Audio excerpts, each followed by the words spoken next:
Beleza, né? Fechou. Então vamos começar. Vamos cantar um pouquinho antes. Om Shanti Om, Shanti Om, Shanti Om. Om Shanti Om, Shanti Om, Shanti Om. Om Shanti Om, Shanti Om, Shanti Om. Om Shanti Om, Shanti Om, Shanti Om. Om Shanti Om, Shanti Om, Shanti Om. Om Shanti Om, Shanti Om, Shanti Om. Om Shanti Om, Shanti Om, Shanti Om. Om Shanti Om, Shanti Om, Shanti Om. Só mais uma vez. Om Shanti Om, Shanti Om, Shanti Om. Om Shanti Om, Shanti Om, Shanti Om.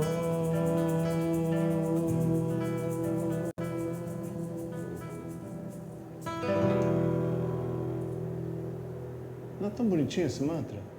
Tão bonito. Então, quantos nós somos aí no YouTube? Nesse momento, 22. 22. O pessoal prefere ficar em casa. Então, eu vou ficar aqui por causa da câmera, assim, e vou falar como se estivesse falando para uma multidão. Mas aqui seria melhor até se a gente ficasse na rodinha, né? Mas aí tem a galera do YouTube. Então, nosso esquema vai ser o seguinte, por enquanto, né? Tudo muda. Tá? Então, desculpe pelo que aconteceu, né? Mas foi tecnologia, nossa primeira vez. Depois a gente acerta, ou não, né? Ou continua assim.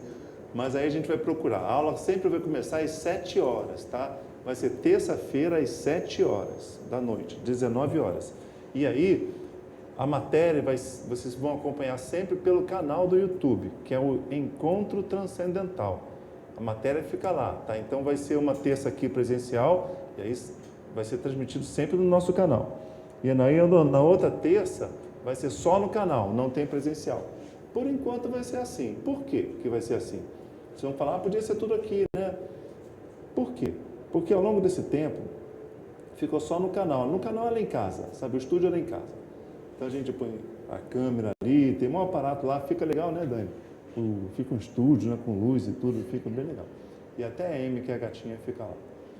E aí, a gente fez assim durante um ano e meio, e tem uma galera que interage bastante pelo chat. Tem uma galera que não mora aqui no Rio, tem gente que mora até no exterior.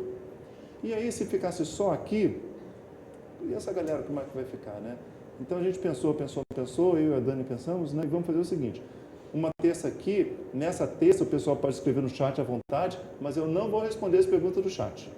Vou interagir com quem estiver aqui, certo? Aí, na terça que vem, não vai ter presencial, eu vou interagir com as pessoas do chat. Isso serve até como incentivo para as pessoas virem aqui, não é? E a gente vai fazer o seguinte, nós vamos começar sempre às 7 horas da noite, às 19 horas, então nosso horário mudou. E a aula vai acabar tipo 8h15. 8h15, ó, eu nem costumo usar relógio, estou usando agora. Por que 8h15? Porque as portas lá na rua, da casa, tem que fechar às 9. Então, sempre depois da aula, as pessoas ficam aqui se cumprimentando, despedindo de mim, entre si, assim. Isso sempre demora meia hora, não é? Então, 8h15, o Germano vai encerrar a transmissão no YouTube, 8h15. Aí eu vou falar, vou me despedir, aí ele encerra. Aí, de 8h15 a 15 para as 9, a gente vai ficar aqui confraternizando. Não vai ser filmado. Então, o que acontecer aqui, ficará aqui. A gente pode bagunçar a cadeira, depois, com o tempo, a turma vai ficando mais cheia. A gente faz rodinha, assim, tudo, não é? A gente vai ficar meia hora aqui conversando. Trouxe as cartinhas. Enfim, a gente fica conversando, cada um no seu grupinho. E aí, não tem aquela fila de despedida, certo? Não tem. Eu vou conversando com todo mundo aí sentadinho, certo? Teve uma iluminação aqui. Que iluminação foi essa? Certo? Então tá bom assim? Agora eu tenho que ficar de olho porque a gente já perdeu um tempo, então eu tenho quanto tempo? 45 minutos para dar a aula. 45 minutos mais 50 minutos para dar a aula. vou conseguir não. Mas aí eu falo a beça, né? Eu falo a beça. Então, hoje, nós vamos ver um assunto que é continuação da aula passada. Mas que aula passada foi essa? A aula passada que está no nosso canal do YouTube. Se lembra aquele assunto? Era uma vez, foi a história literária da Índia. Hoje a gente vai continuar aquele assunto. Só que hoje vai ter um upgrade. Hoje a gente vai falar de 4 seres muito importantes. Só para a aula de hoje vai ser de 4 pessoas bastante significativas na história dos Vedas. Eu vim até vestido de Vedas, ó, tá vendo? Eu vim vestido de escritura. Estão vendo aqui a escritura do sânscrito? Então eu vim de propósito, porque a aula é sobre a história literária da Índia Antiga. Só para recordar a aula passada, então vou recordar rapidinho. Os Vedas é a escritura na qual nós nos baseamos. Certo? Nada que eu falo, nada é opinião minha. Sempre quando é opinião minha, eu digo, olha, é opinião minha, vocês não precisam levar em consideração. Porque eu estudo os Vedas, principalmente um livro chamado Bhagavad Gita, que é o livro que apoia essa turma aqui. Tudo isso foi escrito na Índia Antiga. Mais ou menos, não se sabe bem a época, de 1500 a.C. até 500 a.C., antigo a beça. Mas essa data é bastante controversa. Então, ao longo de 1000 anos, 1500 a.C. até 500 a.C., 1000 anos aí, os Vedas foram sendo escritos.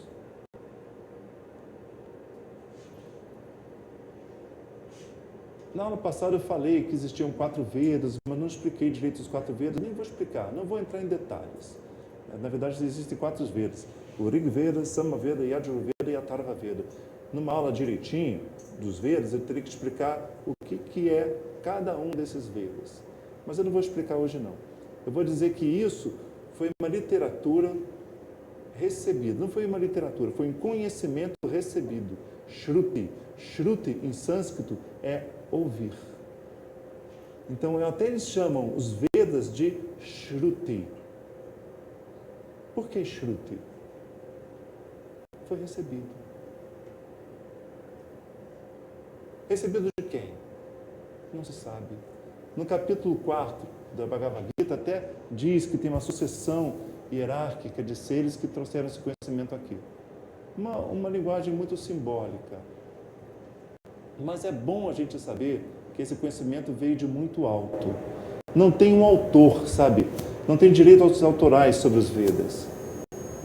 E, inclusive, na época védica, no período védico, esse período que eu falei, né, de 1000 anos, é chamado do período védico. Não tem nenhum autor que assina nada, o que até dificultou bastante a arqueologia, o estudo.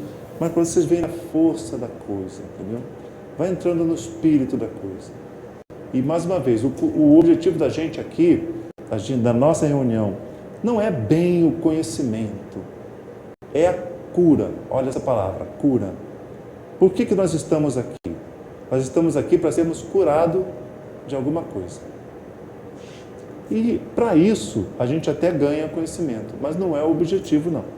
Senão eu ia explicar aqueles 4 vezes, o Rig Veda, Samaveda, Yajurveda, Atharva Veda, ia explicar um por um, ia explicar por detalhes o período védico. Mas eu não quero. Eu quero que a gente entre numa onda mais transcendental. E, nesse período védico, então eu falei, foi tudo sendo recebido. Mas nessa literatura,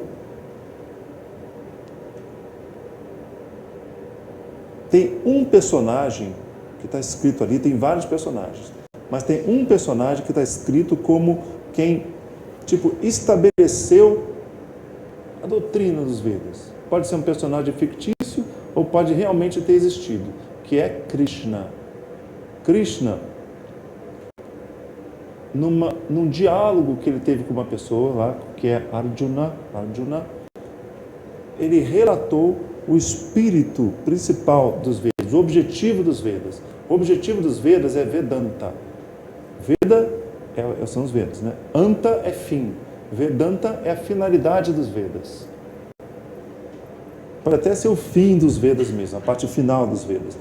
Então, Krishna, mas entre muitos outros, tá? Ele está ali na literatura como um ser que estabeleceu o o Vedanta. Ele existiu ou não? Não se sabe, né? Não tem encontrar o esqueleto dele, não sei. Ele está escrito lá. Então, o nosso primeiro personagem, são 4 grandes personagens, vai ser Krishna.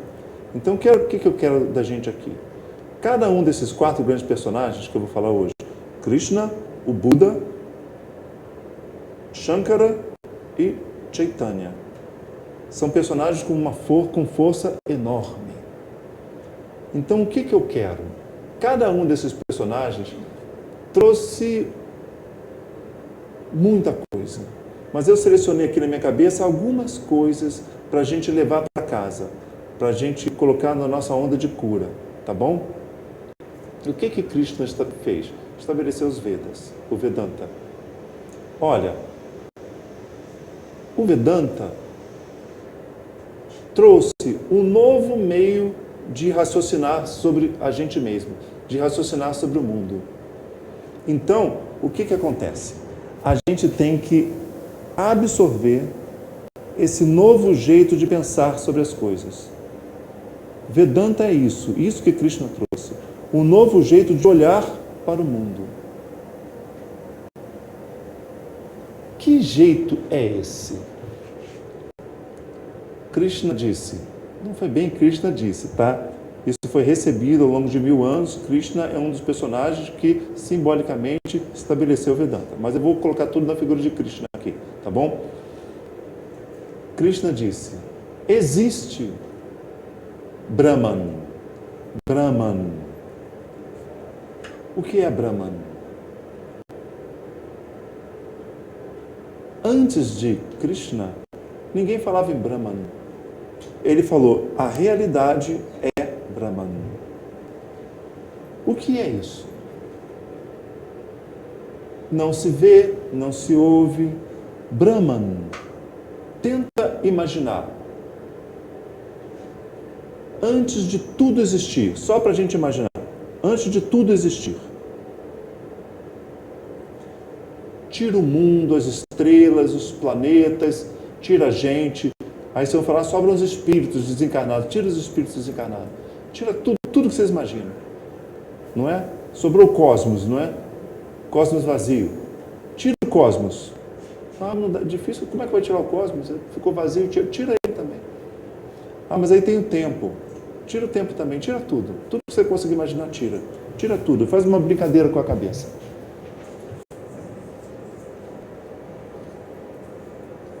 O que sobrou? Não sobrou nada, né? Mas aí Krishna disse, isso não é o nada. Isso é algo como se fosse o infinito. O infinito. Diga alguma coisa aí que seja infinita. Os números ímpares, isso é infinito? É, não é? Claro que é. Mas não é esse infinito que Krishna diz. Por quê? Porque existe algo que não é número ímpar, os números pares. Infinito, infinito mesmo, não tem nada que não seja o infinito. Os números ímpares são infinitos, mas não são, porque tem algo que não é ímpar. E os números ímpares, mais os números pares, mais todas as espécies de números, racionais, irracionais, todos os números. Ah, agora ficou infinito. Não ficou não. Porque tem coisas que não são números, tem letras, por exemplo. E o conjunto das letras mais os números? Tem pessoas. Então, é difícil a gente arrumar. Pensa aí algo que seja infinito. Alguma coisa que seja de fato infinito. Não tem, você não vai achar. O éter? Éter é akasha em sânscrito. Éter. Éter significa espaço. Éter é espaço. É isso que você está se referindo, né?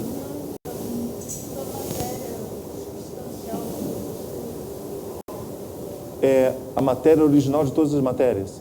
Seria o quê? O éter, uma matéria sem forma. Tá. Se você imaginar essa matéria sem forma como tudo que existe e não tem nada que não seja isso, está valendo. está valendo. Mas tem que pensar em algo que não seja aquilo. Krishna disse, isso é Brahman. É a unidade absoluta. E não há nada que não seja Brahman. Porque se tiver alguma coisa que não seja Brahman, então Brahman não é infinito. E Krishna disse, Brahman existe. Mas não pode ser visto, não pode ser percebido, muito difícil até de ser imaginado.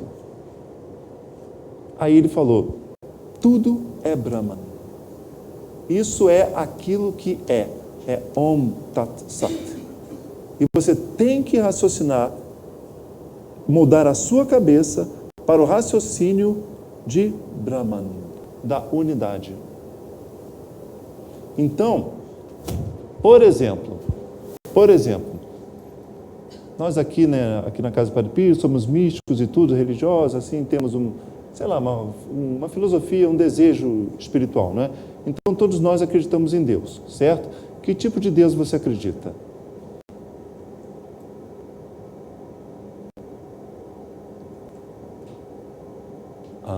A gente vai ter que raciocinar de acordo com o Vedanta. Foi isso que Krishna trouxe, o raciocínio védico. Se você pensar assim, e todo mundo pensa, meu Deus, meu filho está doente no hospital, internado lá, meu Deus, dá uma forcinha aí, faça com que ele fique bom. Sabe, todo mundo não pensa dessa forma? Isso não é o raciocínio do Vedanta. Não é o raciocínio de Brahman. Brahman é unidade. Quem pensa assim, Deus, meu filho está doente no hospital. Você, Deus, é saúde, é cura. Não é a doença do meu filho. Coloque a sua força sobre o meu filho e cure-o. Isso não é Vedanta. Não é esse o raciocínio que o Krishna trouxe. Porque isso é dualidade. A gente está na nossa cabeça pensando, associando um Deus à cura e o não Deus à doença. O nosso raciocínio está dual. Sacou como isso é sutil? E todo mundo pensa assim. Todo mundo deseja, mesmo que não fale Deus, eu falei Deus como um contexto aqui, mas pode não ser Deus. A nossa estrutura de pensamentos e sentimentos olha para o nosso filho doente no hospital com uma visão de dualidade. E nós desejamos que ele fique bom. Não tem nada de mais desejar. A gente deseja qualquer coisa o tempo todo, não é? A gente escova os dentes porque a gente deseja escovar os dentes. Então, o que nos move é o desejo. Não é o desejo que é errado. É a consciência da dualidade. Sacou isso? Uma consciência una. Então, voltando ao exemplo de Deus. Uma consciência da unidade, a consciência de Brahman. Tudo é Brahman. No nosso mundo da dualidade, o meu filho está doente no hospital. Isso é Brahman. Ele está saudável aqui comigo. Isso é Brahman. Tudo é Brahman. E a gente começa a olhar tudo com uma consciência de unidade. Isso gera uma mente una. E a gente se une, se integra a tudo. É a consciência da integração. O meu filho, eu estou falando do exemplo do filho, é uma coisa muito forte na experiência humana, um filho. Meu filho está doente. Olhar isso com uma consciência da unidade, eu me integro a essa situação. Eu não rejeito essa situação. Essa consciência a consciência de Brahman. A aula de hoje não é sobre a consciência de Brahman. Eu vou dar pequenos toques sobre essas 4 entidades que desceram aqui na Terra. E antes de Krishna, a visão espiritual, ela era dissociada da nossa vida prática, sabe? Os brahmanas, que eram os religiosos, eles ficavam retirados em florestas, ficavam longe da sociedade e entravam na sua onda de aprendizado espiritual, sabe, essas coisas. E aí Krishna disse: galera, isso é bom que vocês estão fazendo, mas pode ser muito melhor. Coloca o mundo, no mundo, na sua vida prática, principalmente nos conflitos, o aprendizado espiritual. Isso parece bobo, mas espiritualidade mesmo é como a gente se relaciona com o nosso filho doente no hospital. Pensa bem nas coisas que a gente rejeita na vida. Traficante de drogas, a violência aqui do Rio de Janeiro. Pensa em tudo que você rejeita. Esses são os conflitos, não é? Você raciocina com uma consciência da unidade ou consciência da separação? O nível humano é a consciência da separação. Como raciocina com a consciência da unidade? Como? Os Vedas estão aí para isso.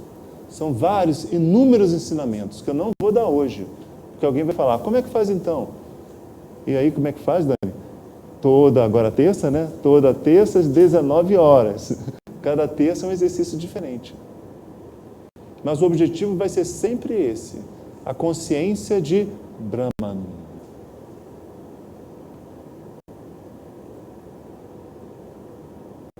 Ninguém tem. Há quanto tempo Krishna veio? Muito tempo, muito antes de Cristo. E ninguém tem.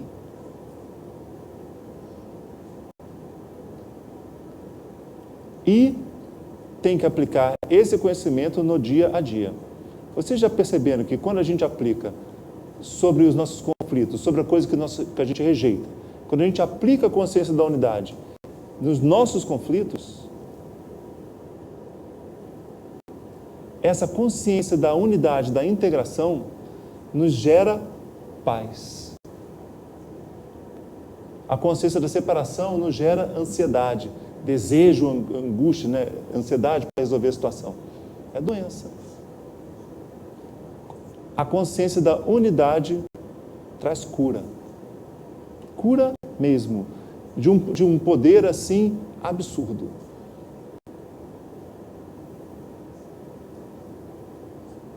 Pensem sobre isso. O que Krishna nos trouxe? Ele trouxe muito mais coisa, tá? Vamos cantar um mantrazinho para Krishna, que é Hare Krishna. Salve Krishna.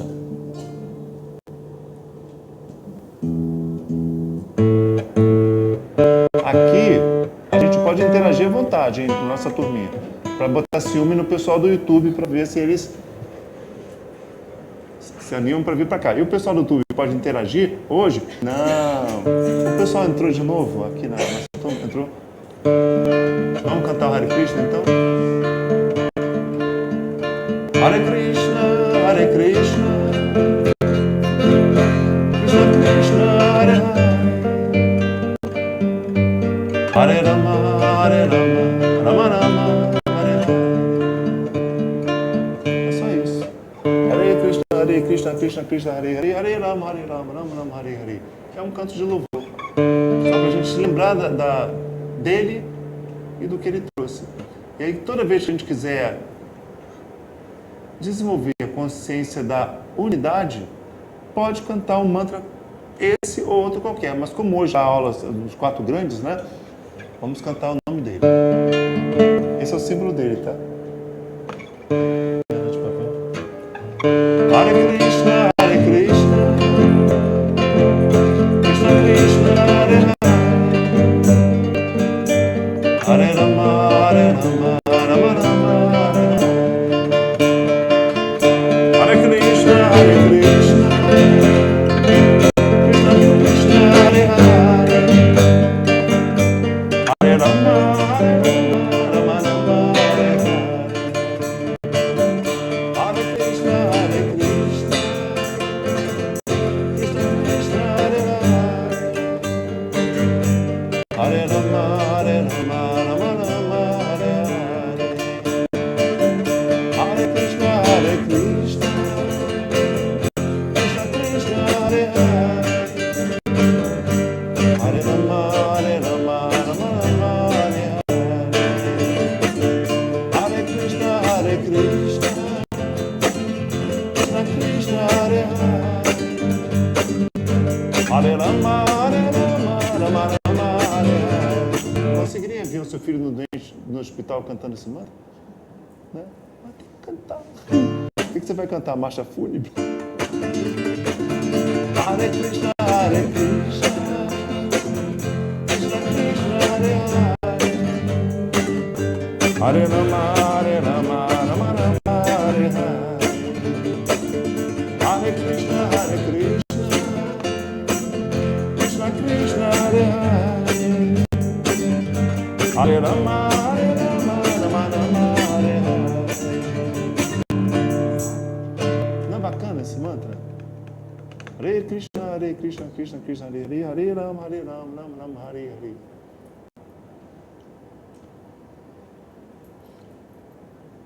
Vocês conseguem sentir como essa consciência está ligada à nossa cura?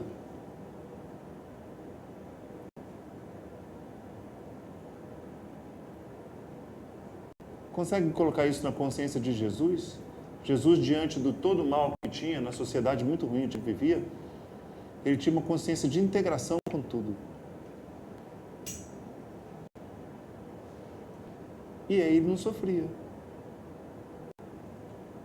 Uma pessoa com consciência de integração, de unidade, não sofre. Não sofre.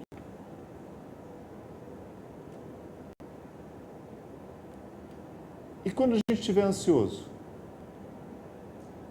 a gente pode ter essa mesma consciência com a nossa ansiedade, sem rejeitá-la. E a ansiedade passa. Mas aí já é uma pós-graduação. Olha. Você dá força, você coloca foco, energia, você, além de estar interagindo com tudo, isso está fortalecendo, né? Que o campo vibracional em volta daquilo Isso. que você quer rejeitar, você acaba fortalecendo. Perfeito, perfeito. Germano, quando ela fala, não sai aí não, né? Não, então tá. Então eu vou reproduzir o que ela falou. Ela disse que quando a gente foca numa coisa, a gente fortalece aquela coisa. Perfeito isso aí, perfeito. Por exemplo, nosso filho doente no hospital. A gente foca nele e rejeita aquela situação. A gente está focando nele, a gente está dando força para ele. Krishna disse, foque sempre em Brahman. Brahman, na unidade. Na unidade. Não no aspecto da dualidade, é assim que está nas Escrituras. O filho doente, ou eu, ou o filho saudável, é um aspecto da dualidade. Se você focar na dualidade, você estará aprisionado a ela. Foque em Brahman. Ele disse, Brahman existe. E se a sua consciência for de Brahman, se o seu foco for sempre Brahman, você está com foco na unidade. Se quiser levar isso para o nosso Deus, o Deus, pode também. Mas eu acho Deus uma tradução muito porca de Brahman. Porque Deus nos remete a uma ideia de dualidade. Eu estou aqui e o papai do céu. Isso é a consciência da dualidade. Mas se quiser usar como Deus, pode. Não aconselho, tá? Porque Deus... A noção de Deus não está lá em cima. Deus está aqui, está Isso. dentro de nós. E não há nada que não seja. Aí, se conseguir colocar essa consciência da unidade no conceito de Deus, pode também. Ou, como você falou antes, a matéria primordial, contanto que não exista nada que não seja aquilo. Isso é Brahman. E aí, só que o que acontece? Com o passar do tempo, isso aconteceu de 1500 até 500 a.C., não é? Com o passar do tempo, o ser humano fez muita merda. Pegou esse conhecimento, muita merda mesmo. Estilo Jesus Cristo. Jesus Cristo deu conhecimento bem bacana com a consciência da unidade. Pouca gente percebe isso. Mas quando Jesus fala, eu e o Pai somos um, isso é Brahman. Ele não diz que o Pai está lá e aí ele tem um amor pelo Pai. Ele diz, eu e ele somos unidade. E tudo é Deus. Mas aí, Jesus falou uma coisa muito poderosa. E depois, ao longo do tempo, na Idade Média, teve a Inquisição, não foi? Como é que aconteceu tanta merda baseada nas palavras de Jesus? Porque o ser humano tem uma consciência de merda. A mesma coisa aconteceu com os Vedas. Krishna, ou não, sei lá, naquele período foi estabelecida a consciência de Brahma, a consciência dos Vedas.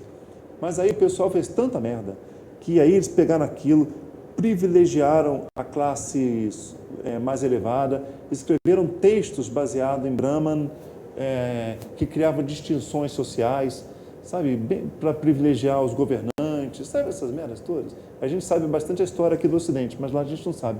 Mas aconteceu exatamente isso. Tem até uma escritura que foi feita nessa época, depois de Krishna, né? Que é o Dharma Shastra. Eu tenho essa escritura em casa. É uma escritura feita por pessoas. Horrível.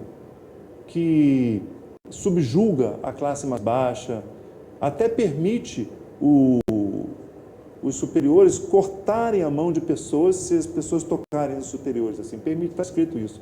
Permite amputar as mãos. Sabe? Que é uma coisa muito agressiva e que cria muita pobreza mesmo. Pobreza, miséria. E poucas pessoas que não estão miseráveis. Então, o que aconteceu? Em 500 a.C., 500, isso estava um caos. E aí nasceu o Buda. O Buda, então, marcou o fim do período védico. Com a força enorme que ele tinha, ele olhou, caramba, tem muita merda aí. Ele até vivia uma vida assim de príncipe, né? O Buda, Gautama, Shakyamuni, Siddhartha. Ele até saiu do palácio e viu aquela pobreza. Não foi isso a história? Não foi essa a história dele? Quando ele viu a pobreza, ele falou, nossa. Primeira vez que ele viu, ele falou, caramba, como assim? E aí ele começou a pensar a respeito. E falou, os Vedas trouxeram isso?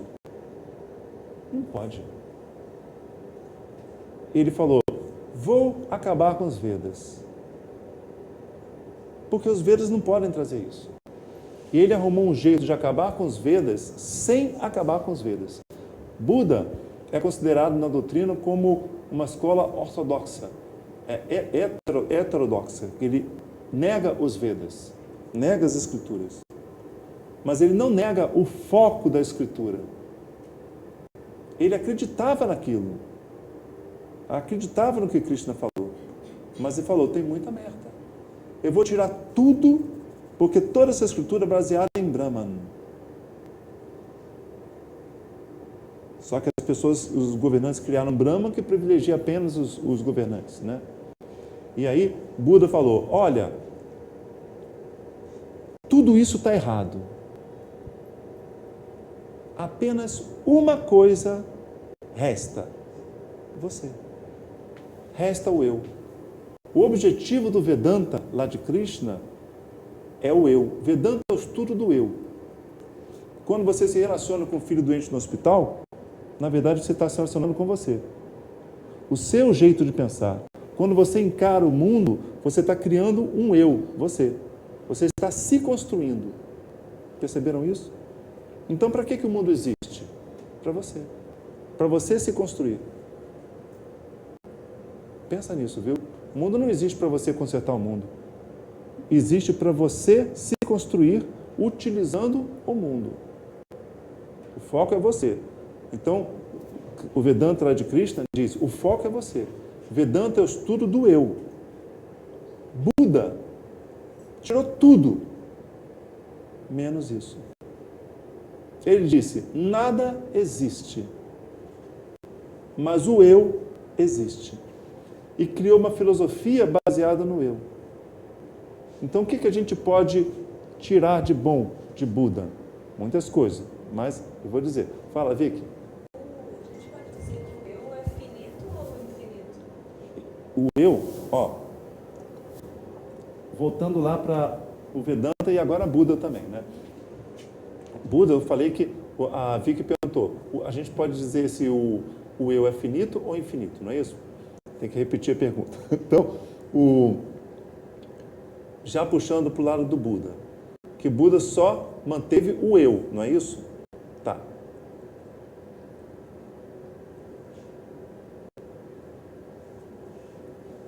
Tudo do lado de Krishna, tá bom? Vou fazer o paralelo de Krishna com Buda. Krishna, tudo é Brahman. Você é Brahman. A sua essência é Brahman. Brahman é infinito. Você é Brahman. Tem uma palavra forte no Vedanta que é você é aquilo. Aquilo referente a Brahma. Tattvam asi. Tattvam asi. Você é aquilo. Você é Brahman. E aí Krishna diz, isso existe. E você é isso. Mas a sua consciência baseada na dualidade não te permite assim, se ver dessa forma. Você se vê como Vicky. Uma pessoa que nasceu há algum tempo e daqui a algum tempo vai morrer. E você diz, eu sou isso. Eu sou meus pensamentos. Eu tenho pensamento que privilegio tal coisa, nego tal coisa, eu sou isso. Os pensamentos são muito efêmeros, eles têm um início e têm um fim. Você não é nada disso. Nada que seja dual. Você é Brahman.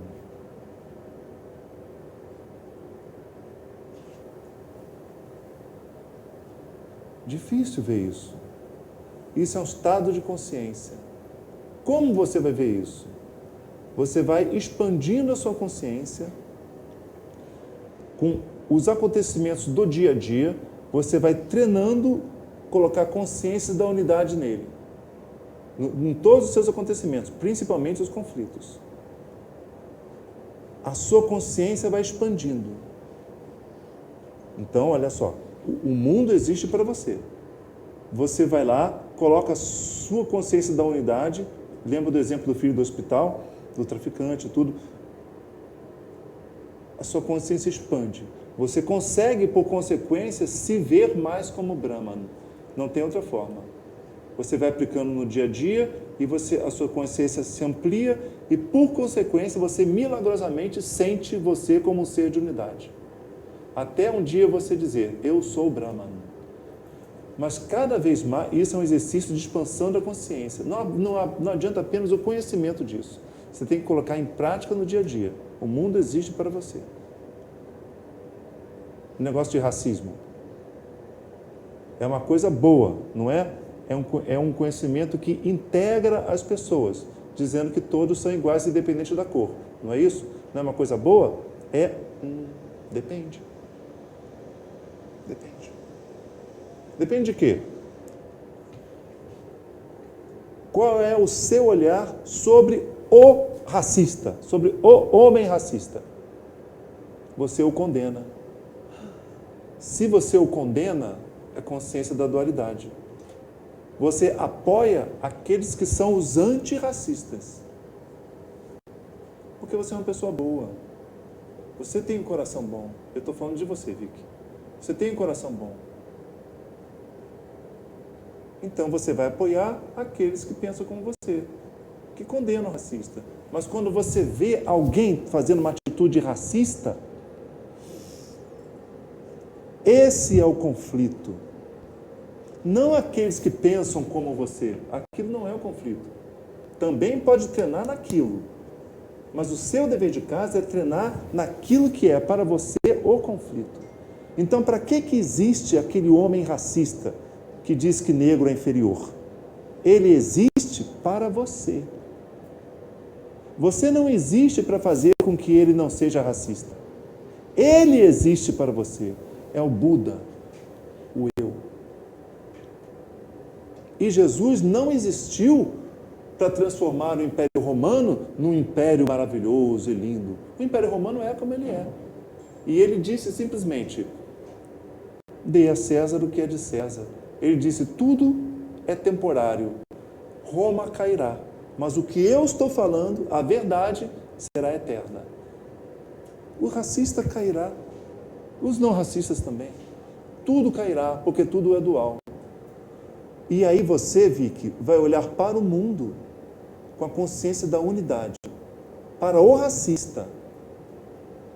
O racista ou um homem que... Você é mulher, né? Então, um homem que subjuga mulheres, sabe? Machistas, né? Machistas. Você vai olhar para o machista com esse olhar. Você vai ser uma em 1 milhão. Uma em 1 milhão. Está escrito isso no capítulo 7.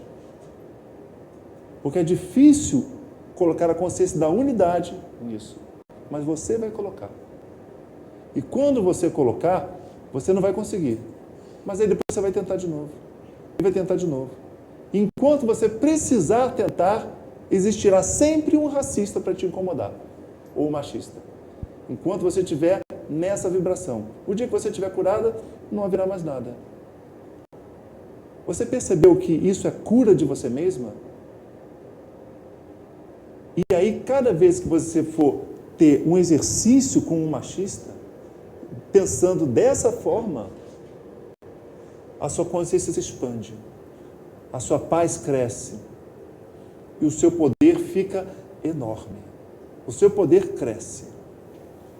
Não é tão fácil, né? Porque é heavy metal demais colocar isso em prática no dia a dia. Mas nós estamos aqui e nascemos para isso. Tem que ficar de olho na hora.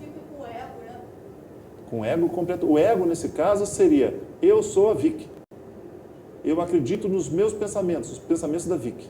Nesse sentido, esse ego é finito, né? Não é essa essência infinita de Brahma. Com certeza. Ego em sânscrito é arrancara. Arrancara é finito. É isso. Perfeito. Perfeito. Seria uma ilusão, né? Seria Maya. Tudo que não for Brahman é Maya. Já vi que vocês estão espertos, hein? Então, tudo que não for Brahman é Maya. Mas eu não falei que tudo é Brahman? E que não há nada que não seja ele? Então, Maya é uma ilusão. Pensa a respeito. Difícil isso que eu falei. Não há nada que não seja Brahman. Nem você. Então, Maya é uma ilusão. De fato, não existe. O que existe é você, o ser infinito. E Buda disse isso. Tudo que existe é você, o ser infinito. Ele chamou Brahman de Nirvana. Brahman significa o grande, o todo, grandioso. Nirvana significa o nada. Ele mudou a palavra para a mesma coisa. Então, o que a gente pode tirar de bom de Buda? Um grande ser, 500 a.C. O foco tem que ser eu, sempre eu. Foi isso que eu te falei, entendeu? O foco não é o racista nem machista. O foco sou eu. O foco não é meu filho no hospital. O foco sou eu.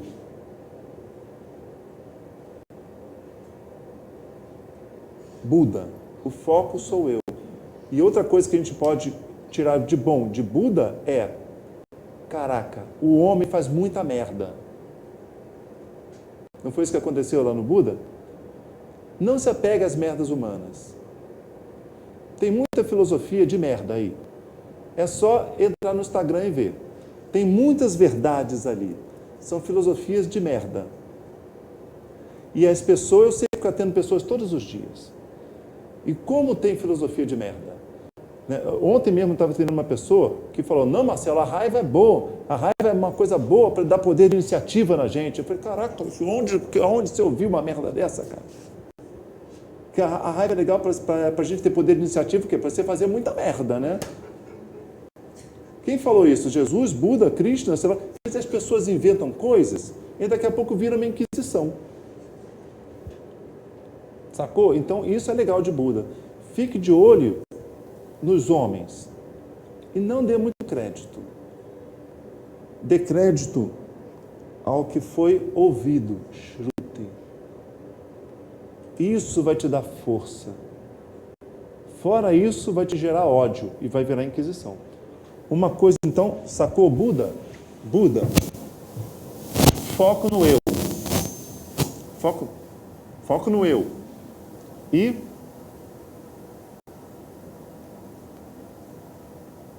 cuidado com os homens. Cuidado com os homens. Não fique inventando, eu sempre falo isso para os meus alunos, não fique inventando filosofia, não. Fique no que for revelado. Um mantra budista, que eu acho mais lindo, é Om Mani Padme Hum.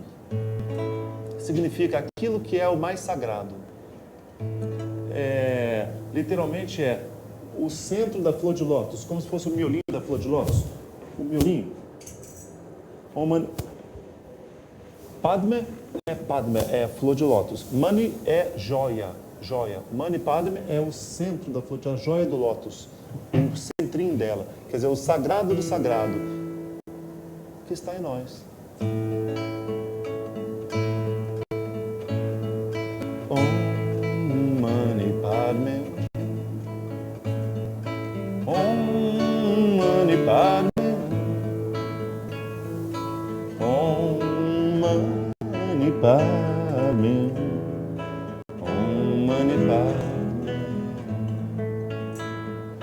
Om Mani Padme. Om Mani Padme.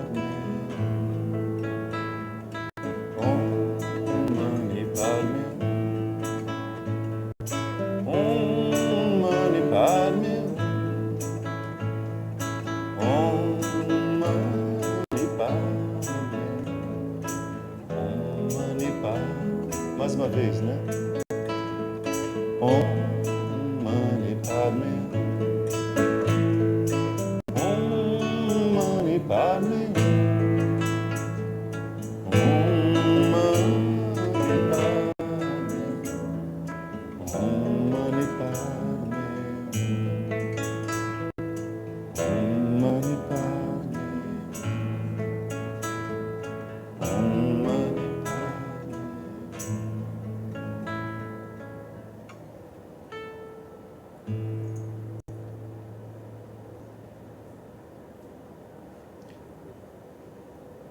Isso é um pouco místico, mas vocês conseguem sentir a força desses mantras?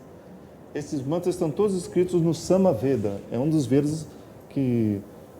é um Veda musical, vamos dizer assim. Não é bem assim, mas ninguém inventou essa letra. Inventou a melodia, tá? Porque na época dos Vedas não tinha pauta musical, então ninguém sabe. Não tinha gravador, né? Também não tinha nada.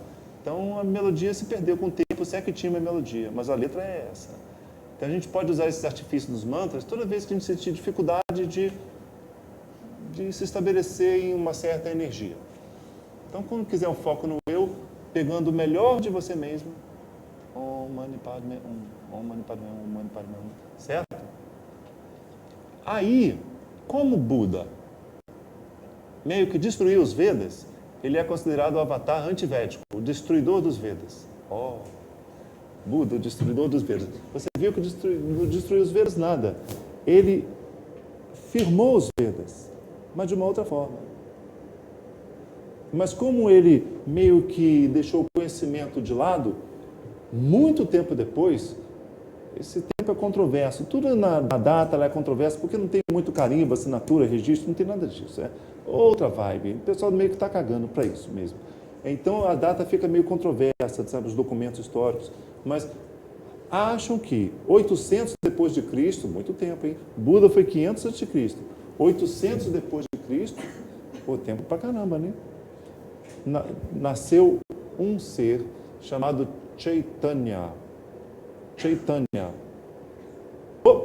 Chaitanya não, Shankara. Chaitanya depois. Shankara. Shankara foi um ser... É que a gente conhece um pouco dessa história, né? Não vai dar para a gente contar tudo aqui, né? Aliás, a gente só tem 5 minutos, é isso mesmo, né? Que triste.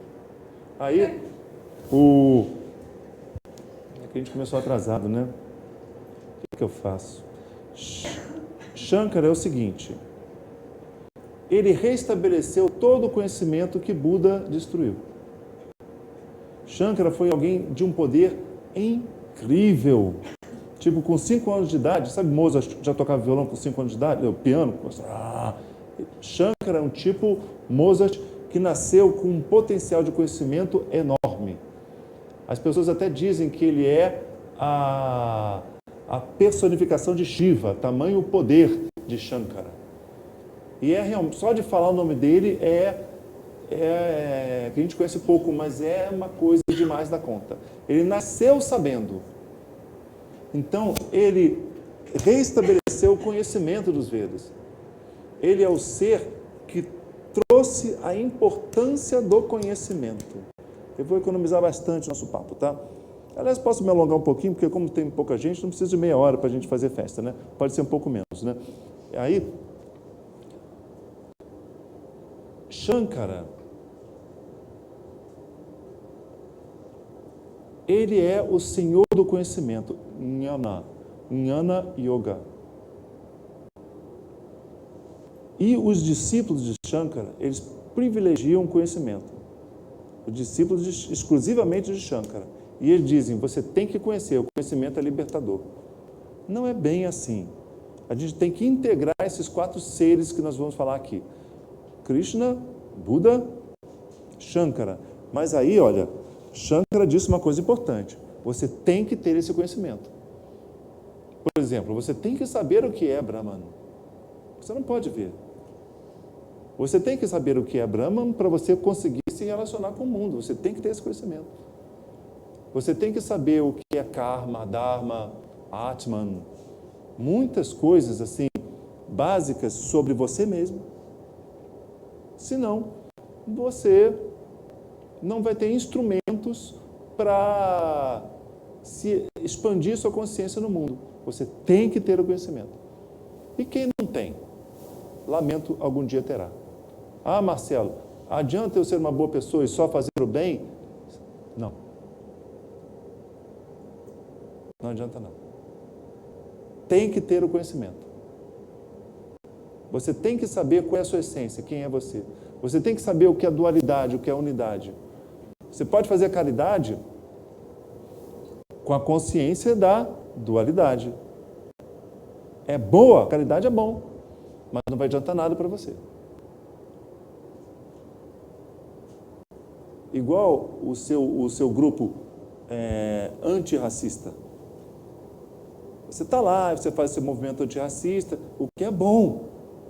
Mas o que adianta para você? Nada. Expansão da consciência, nada. Você tem que ter o conhecimento do eu. E saber que você está lá fazendo a sua boa ação social no grupo antirracista, mas sabendo que o engrandecimento da sua consciência é a sua consciência da unidade que você vai exercitar mais diante do racista. Você tem que ter esse conhecimento para você saber fazer essas coisas. Senão você faz coisas boas, mas não expande a sua consciência. Shankara disse isso. Você tem que expandir a sua consciência. Então você tem que ter esse conhecimento. Porque não é um conhecimento que você vê, isso aqui é branco, isso aqui é azul, aquilo é cinza. Não é. É um conhecimento invisível, que existe. Mas como ainda não se prova, fica uma coisa mística. Parece mística, mas não é. A gente só não sabe destrinchar aquilo em forma de equação. Mas o que você destrincha em forma de equação, você acredita? E aqui, sabe, que Shankara disse, olha, aquilo que você não consegue ver, que você considera místico, porque não entende aquilo fisicamente, na química, não sei, aquilo existe e você tem que conhecer. Então, Shankara disse isso. a importância do conhecimento. E como eu falei agora há pouco, não inventem conhecimentos. O homem faz muita merda, inventa muito conhecimento de merda. Se estabeleça no conhecimento shruti e use o conhecimento na sua vida. Eu dou aula também para um grupo menor, assim, que, caramba, aí eu tenho contato melhor, até o Alex participa, eu tenho contato mais pessoal com as pessoas lá do grupo. Como as pessoas inventam coisas? É quase incontrolável. Aí eu sempre pergunto assim, mas você está falando isso baseado em quê? Ah, eu acho. Então, não ache. Sabe? Tem que ser no conhecimento. Isso que Shankara falou. E aí Shankara viveu 800 depois de Cristo. Olha só o tempo de... Ele é considerado um personagem védico, viu? Depois disso, olha, em 1500 depois de Cristo, o Brasil estava assim, as caravelas chegaram aqui, 1500, né? Você vê que bem próximo, né? Nasceu um serzinho muito especial, chamado Chaitanya. Eu ia cantar o mantra para Shankara, mas aí nem vou, né? Ou canto o mantra para Shankara, para vocês verem a força de Shankara, porque é...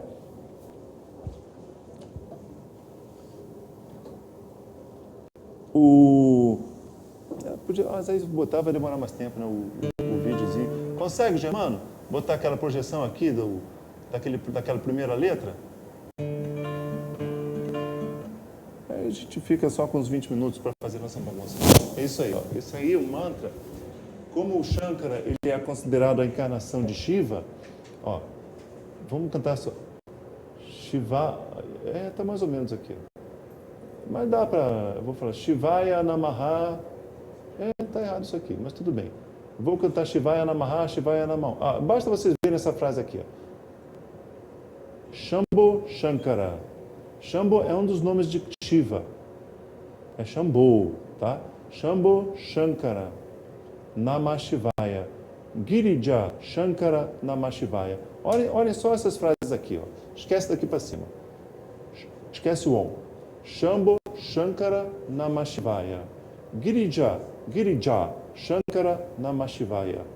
Girija é aquele que nasce já das montanhas, é Shiva. É aquele que nasce das montanhas. Então eu vou cantando o trecho. Por que eu selecionei esse mantra?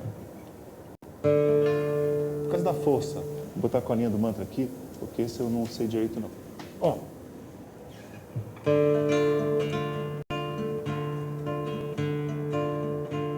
Shivaya Namaha, Shivaya Namaha. Esse nem precisa ler ali. Shivaya Namaha, Shivaya Namaha. Saudações a Shiva. Shivaya Namaha, Shivaya Namaha.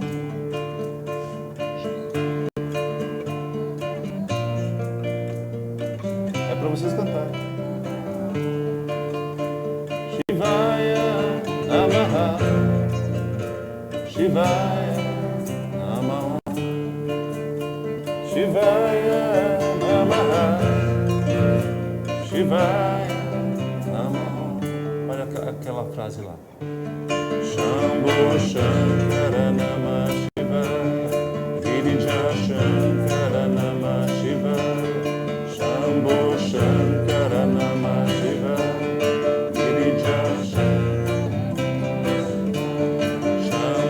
Shankara Namah Shivaya, Girija Shankara Namah Shivaya.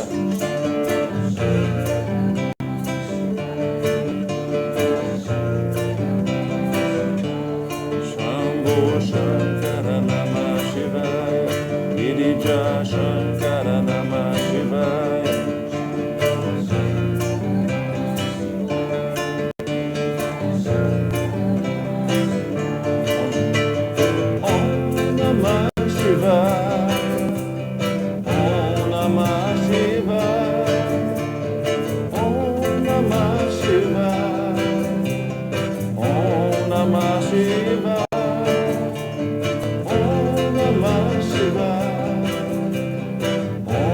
Namah Shivaya.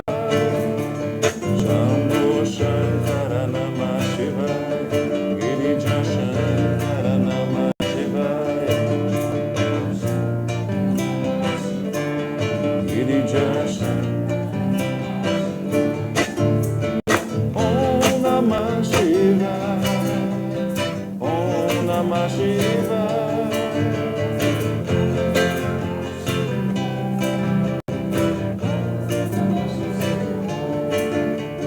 Om Namah Shivaya. Om Namah Shivaya.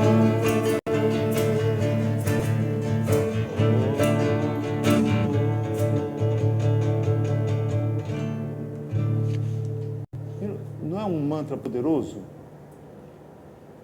Isso é Shankara, o poder do conhecimento.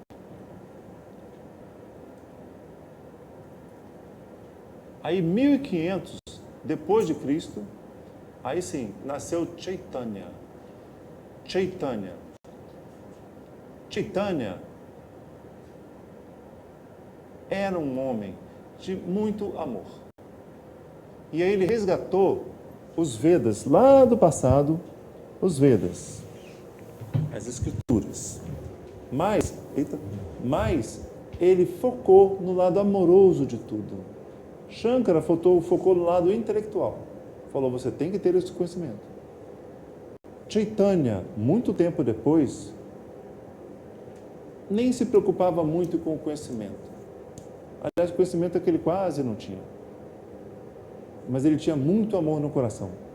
E aí, ele, resgatando a parte amorosa dos Vedas, e tendo Krishna como uma figura que para ele foi quem estabeleceu os Vedas, ele desenvolveu um amor tão grande por Krishna que as pessoas diziam, você é Krishna. Quando a gente ama alguém, a gente se une àquela pessoa, não é? Ele amava tanto Krishna que ele dizia, eu sou Krishna. E aí as pessoas diziam, ele é a encarnação de Krishna. De tanto que ele amava Krishna. O que aconteceu aqui? Ficou preto. Tá. Aí, amor, esse amor em sânscrito é bhakti. Ele amava Krishna, significa que ele resgatou a parte amorosa dos Vedas.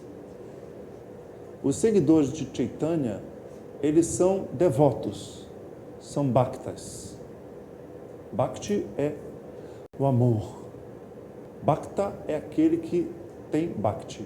Então são os bhaktas. E aí criou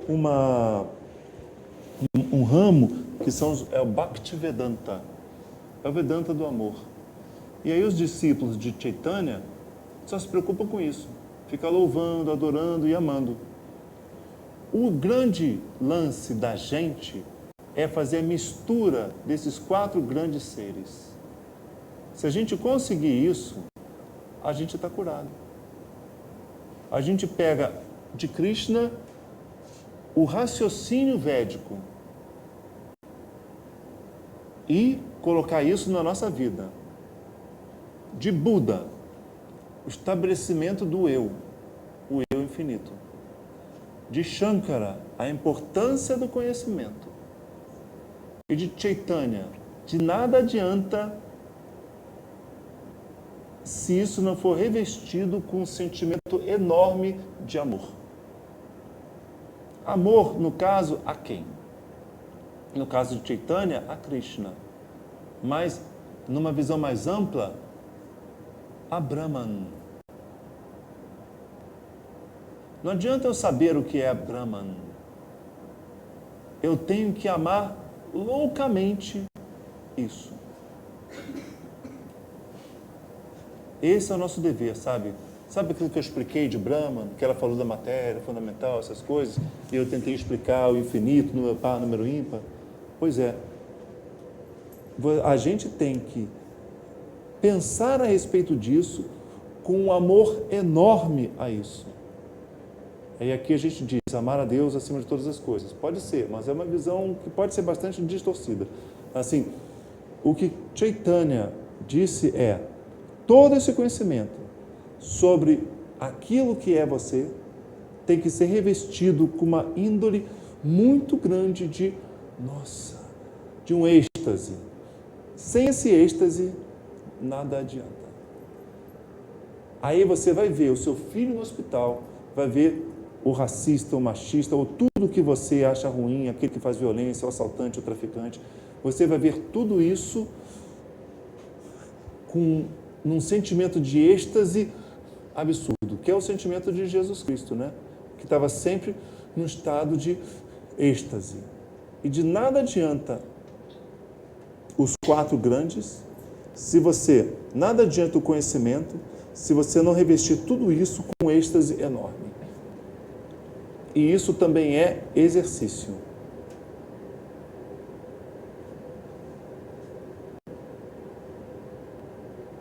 Vamos tocar um mantrazinho para Chaitanya. Ó, Chaitanya está aqui, ó. Bhaja Shri Krishna Chaitanya Prabhu Nityananda Shri Advaita Gadadhara Shivasati Gaura Bhakta Vrinda. Pode repetir. Ó, eu vou cantando. Eu faço do Mahamantra. Faz? Eu faço do Mahamantra, tem esse mantra. Tem esse mantra mesmo. Tem, exatamente. O Chaitanya, inclusive, ele foi um grande difusor do Mahamantra. Hare Krishna, Hare Krishna, ele amava tanto Krishna, né? Hare Krishna, Hare Krishna, Krishna Krishna, Hare Hare. Isso foi uma coisa que o Chaitanya resgatou fortemente, viu? Então, olha, esse mantra, o Germano vai colocar a letra aqui, não vai, Germano? Ih, Germano foi embora. Poxa, depois ele volta. Aí, Germano, pode colocar aquela última letra ali, do... Bhaja, começa com Bhaja. O outro, Bhaja. Isso, esse aí, ó. Esse aí. Bhaja... Mas eu não tenho que me dar essa letra, porque eu falo, mas não tem a letra. Então tá aqui, ó. Bhaja, Shri Krishna Chaitanya. Chaitanya amava tanto Krishna que ele era chamado de Krishna Chaitanya. Aqui é a galera, o grupo de Chaitanya, que eles andavam sempre juntos, os 5 grandes. Ó, ficou bonitinho. Ó, tá escrito aqui. Krishna Chaitanya, ele, Prabhu é o Senhor Nityananda. Então tem Krishna Chaitanya, Nityananda, Adwaita, é o nome de outra pessoa. Gadadhara, Shrivasa, o nome é só Shrivasa. É que junto com outra palavra fica Adi. Então são, 1, 2, 3, 4, 5. É o nome das pessoas do grupo dele, ó. Chaitanya, Krishna Chaitanya, Nityananda, Adwaita, Gadadhara, Shrivasa e Gaura Bhakta Vrinda. Bhakta são os Bhaktas. São aqueles que têm Bhakti. Vrinda são o grupo dos Bhaktas de Gaura. Gaura é um dos nomes de Chaitanya. Isso aqui é o grupo. Os 5 fantásticos. O grupo dos Bhaktas de Gaura. Sabe o que significa Gaura? Significa dourado. Dourado. E Chaitanya é chamado de o dourado também. Não se sabe por quê. Será que ele tinha uma índole dourada assim? Então, olha só. Vão lendo ali. Deve ser. Aí eu canto uma frase e você repete a mesma frase. Mas pensa nesse sentimento de amor do coração. Certo? Tudo tem que ser revestido desse sentimento. Até Moisés falou, né? Amar a Deus sobre todas as coisas, não é isso? Tá. Bhaja Shri Krishna Chaitanya, Bhaja Shri Krishna Prabhu Nityananda,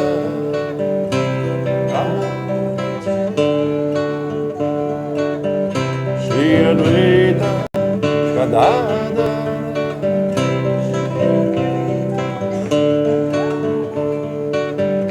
Shrivasadi Gaura Bhakta Vrinda, Shrivasadi mais difícil cantar. Madhya Shri Krishna Chaitanya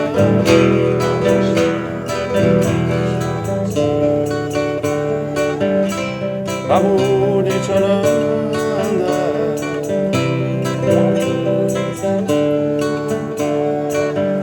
Shri Advaita Gadadara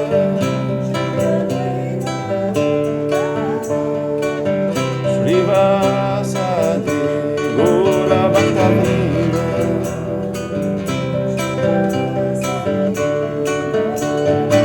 Vamos cantar direto?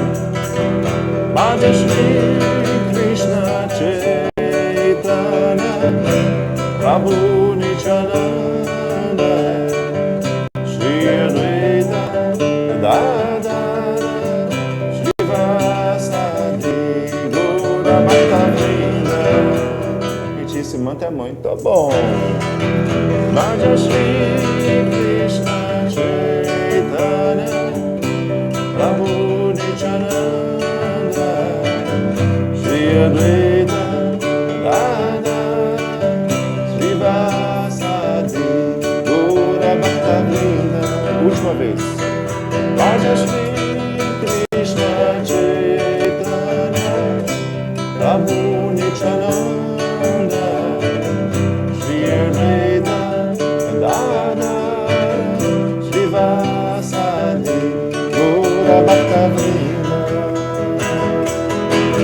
Hare Krishna, Krishna Krishna, Hare Hare, Hare Rama, Rama Rama, Hare Hare, Hare Krishna, Krishna Krishna, Hare Hare, Hare Rama, Rama Rama, Hare Hare, Hare Krishna, Krishna Krishna, Hare Hare, Hare Rama, Rama Rama, Hare Hare.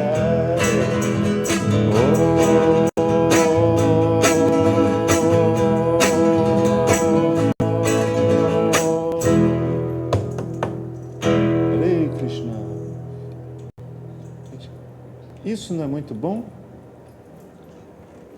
Aí, qual é o dever de casa? Unir os quatro grandes. Krishna, Buda, Shankara e Chaitanya. Se esquecer o nome, vai estar lá no YouTube, vai ser chamada do YouTube. Esse vai ser o nosso dever de casa. E para aplicar aonde? No nosso dia a dia, principalmente nos conflitos. Certo? Agora é 8h30, vamos encerrar e vamos ficar 15 minutos de fofoca aqui. Certo? E eu não joguei as cartinhas, olha só. Então, ó, gente, ó. Tudo de bom? Ó, sempre vou encerrar assim. Om Tat Sat. Om Tat Sat é aquilo que é. E aí cada um vai digerir aquilo que é no nível de cada um, no que fizer sentido para cada um. Então, Om Tat Sat. Om Tat Sat. Om Tat Sat. Fala Om Tat Sat. É amém. Então, os quatro grandes. A gente está assistindo uma série que tem os três grandes, né? The Big Three, não é isso? Aqui são The Big Four. Então, The Big Four, os quatro grandes, vão levar para casa no coração, tá bom? E a próxima terça vai ser online, lá de casa, né? E aí a gente vai entrar na onda aí do chat, terça-feira que vem. E vamos esperar que no próximo presencial dê tudo certinho, né? E tudo seja bem, mas a gente vai testando e tudo vai dar certo.